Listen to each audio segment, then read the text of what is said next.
but end in a fight. And that's just not what I'm about to do. First of all, I'll calmly ask them, why do you feel the way that you feel about that? And if they have sense enough to give me an answer, I'm not going to bash them for that answer, because they probably, because see, racism, you're not born racist, you're taught racism.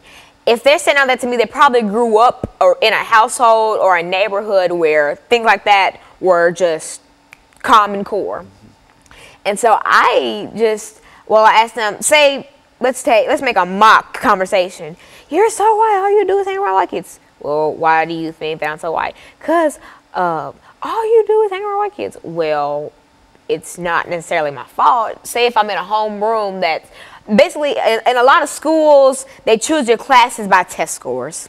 And so there will be, say, 6 teachers that have 2 advanced, 2 proficient, 2 basic, or a basic and a below basic.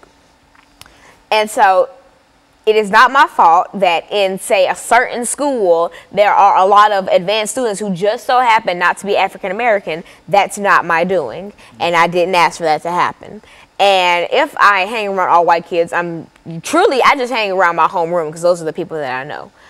And if if the majority of them happen to be white or German or Irish or just non-African American, then that explains why I have so many friends who are not African American, because that's not who I'm in class with. I have plenty of African American friends.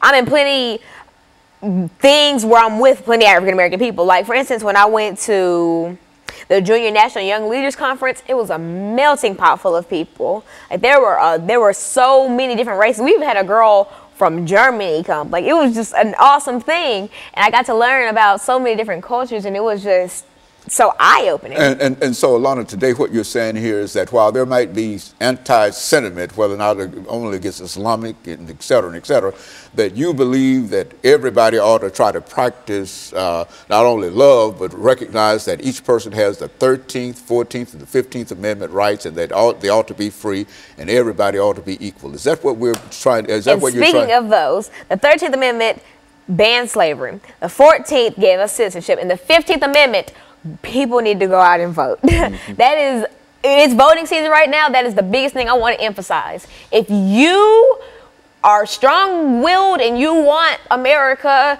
to see the light of day, go out and vote. Because, please, I hate when people say, I'm not going to vote, but it'll be the main one sitting around mad.